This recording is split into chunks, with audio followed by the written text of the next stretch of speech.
हरे कृष्णा। फागुन का महीना शुरू होते ही मनोकामना पूर्ति के कुछ श्रेष्ठ कार्य अपने घर के मंदिर में किए जाते हैं। साथ ही फागुन महीने में तुलसी पूजा और घर के मंदिर में पूजन संबंधी कुछ श्रेष्ठ नियमों का पालन जरूर करना चाहिए। वह कौन से नियम है, सुनिएगा और अंत तक बने रहिएगा। बहुत समय से आप कोई ना कोई कार्य किए जा रहे हैं परंतु मन बेचैन सा रहता है और परेशान से रहते हैं, तो यह वीडियो आपके लिए है। फागुन का महीना माना जाता है चंद्र देवता के पूजन के लिए, क्योंकि चंद्र देवता का जन्म इस महीने हुआ था और चंद्र देवता महादेव के मस्तक पर विराजमान है। चंद्र देवता की पूजा करने से मन असंतुष्ट चंचल नहीं रहता, सौभाग्य बढ़ता है और रोग दोष कष्ट संकट पीड़ा से मुक्ति मिलती है। इस महीने राधा रानी की पूजा करने से भगवान श्री कृष्ण और महाशिवरात्रि का पर्व आता है। यह महीना महादेव की स्तुति के लिए जाना जाता है। इस महीने कुछ सरल नियम उपाय कार्य अपने घर पर करना शुरू करते हैं ना, तो यह महीना आपके लिए खुशियों वाला होता है। देखिए, हर एक महीने की अपनी महत्वता है। हिंदू कैलेंडर के अनुसार यह आखिरी महीना माना जाता है। चैत्र महीने से नववर्ष हिंदू कैलेंडर अनुसार शुरुआत हो चुकी होगी। ऐसी स्थिति में यह जो साल का आखिरी महीना है फागुन का महीना, इस महीने कुछ ऐसे कार्य किए जाएं जिसके सौभाग्य बढ़ता जाए और परिवार पूरा सुख पाए। जैसे कि इस महीने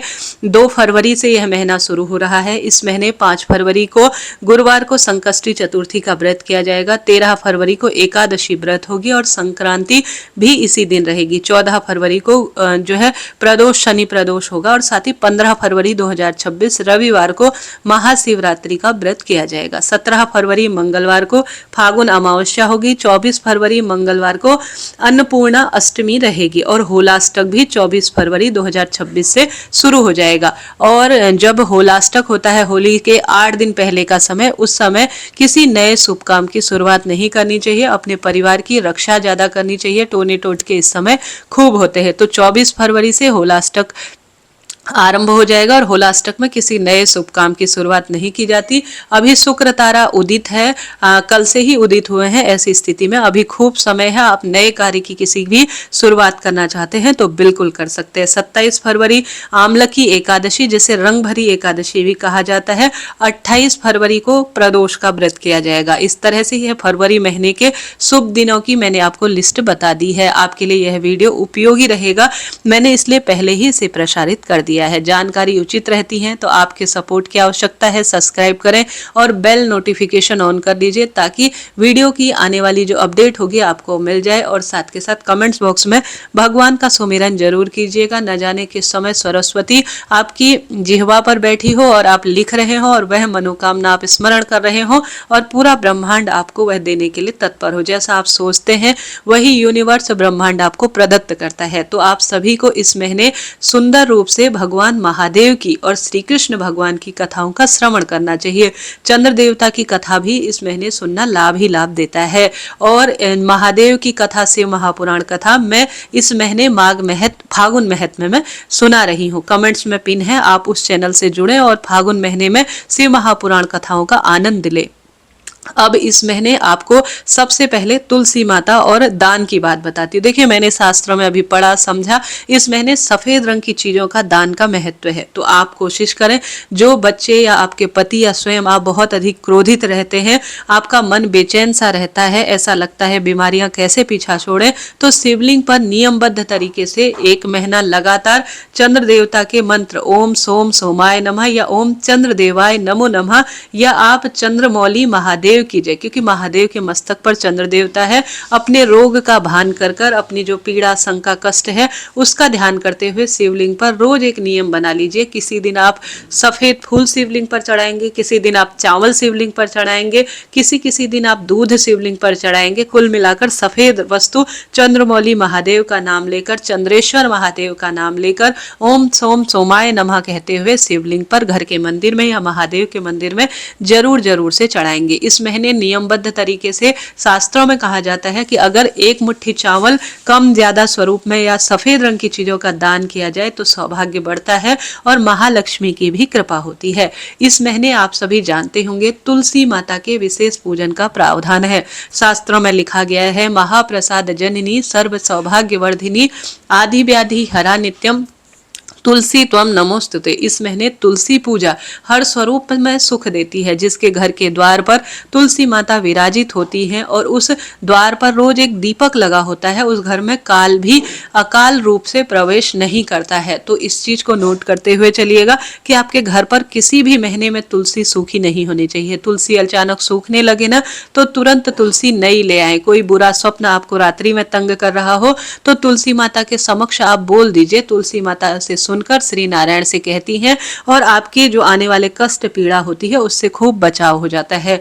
तो तुलसी माता में नियमबद्ध तरीके से रोज आपको सुबह और शाम या तो गोल बत्ती या लंबी बत्ती का दीपदान जरूर से करना है। तुलसी माता में आप सामान्य जल चढ़ाएं, बहुत अधिक जल की अभी भी आवश्यकता नहीं है सर्दी में, और रोज लाल या पीला वस्त्र तुलसी माता में समर्पित होना चाहिए। अभी जो घर के मंदिर की पूजा है उसमें थोड़ा आपको एक फेरबदल जरूर करना चाहिए कि जैसे कि इस महीने शास्त्रों में कहा गया है कि अब थोड़ा थोड़ा जो है हमें ठंडे पानी का प्रयोग नहाने में करना चाहिए। हालांकि गुनगुना सा पानी आप ले सकते हैं, परंतु संभव हो तो सर्दी अब थोड़ा बहुत कम होने लग जाती है। भगवान को और स्वयं को भी अब धीरे धीरे सर्दी के कपड़ों का त्याग कर कर गर्म जो है सर्दी के कपड़ों का त्याग कर कर हल्के हल्के कॉटन इत्यादि के कपड़े धारण करने चाहिए।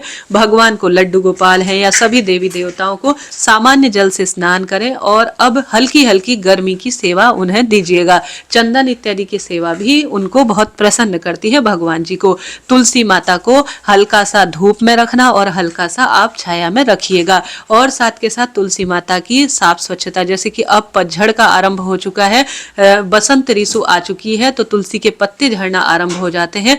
ऐसी स्थिति में समय पर तुलसी में आप एक चुटकी हल्दी और दूध जरूर समर्पित करें ताकि तुलसी पोषित हो और इससे रोग दोष कष्ट संकट पीड़ा का भी निदान हो। इस महीने आप सभी सुंदर भाव सच्चे मन से श्रीमद् भगवद गीता या श्री नारायण से संबंधित कथाएं भी जरूर से सुना करें।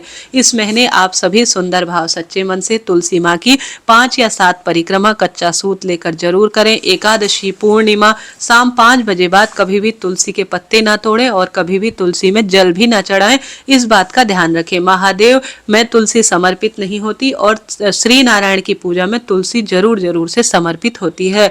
इस महीने पार्थिव शिवलिंग का बड़ा महत्व है। भले ही आप महाशिवरात्रि के दिन संतान की कामना, पुत्र की कामना, नौकरी, रोग, कर्ज मुक्ति के लिए हो या किसी भी स्वरूप में अगर आप पार्थिव अर्थात मिट्टी का शिवलिंग बनाकर पूजन करते हैं तो स्वयं महादेव कहते हैं, श्री रामचंद्र जी ने भी यह पूजन किया था, भगवान श्री कृष्ण ने पार्थिव शिवलिंग बनाकर पूजन किया था। ऐसा करने से संतान, नौकरी, रोग, कर्ज, दुख, दारिद्रता का निदान होता है। इस महीने अगर आपके घर पर राधा रानी और श्री कृष्ण भगवान की मूर्ति प्रतिमा नहीं है, महादेव की मूर्ति प्रतिमा नहीं है, तो घर लाकर स्थापित करें। इस महीने चंद्र देवता को जल चढ़ाना अनंत गुना लाभ देने वाला होता है। किसी नए कार्य की शुरुआत भी फागुन महीने में शुभ और श्रेष्ठ मानी जाती है क्योंकि शुक्र तारा उदित हो चुका है और होलाष्टक में अभी समय है। 24 फरवरी से होलाष्टक आरंभ होगा। ऐसे में आप सभी इन कार्यों को करें। सच के साथ हमेशा खड़े रहें, सत्य बोलें, झूठ छल कपट से दूर रहें और ज्यादा से ज्यादा दान पुण्य करें। आपके घर द्वार पर कोई मांगने आता है तो खाली हाथ किसी को न जाने दें। दान पुण्य में अपना समय लगाएं, भगवत चिंतन करें, प्रभु के नाम जाप को महत्वता दें। आपके द्वारा किए गए सत्कर्म कभी खाली नहीं जाएंगे। हमेशा तुलसी माँ में द्वार पर, घर की रसोई, घर के मंदिर, महादेव, श्री नारायण, बट, आंवला, पीपल, बेलपत्र वृक्ष, यहाँ पर दीपदान और सिंचन जल समर्पित किया हुआ नवग्रहों को सुधारता है और सदा सर्वदा खुशियां देता है। तो आप सभी इस तरह से दीपदान करें, पूजा पाठ में अपना समय व्यतीत करें। यथाशक्ति तथा भक्ति जितनी शक्ति है उसी अनुसार अपनी भक्ति को प्रबल करें। महादेव श्री नारायण भले ही आपकी परीक्षा ले रहे हैं परंतु समय बदलते देर नहीं लगती, भाग्य प्रबल होता ही है। इस तरह से यह जानकारी थी। कैसी लगी वीडियो बताइएगा जरूर। कोई प्रश्न हो पूछिएगा। मैं प्रार्थना करती हूँ कि हे महाप्रभु सबकी मनोकामना आप पूर्ण करना। हरे कृष्णा, राधे राधे।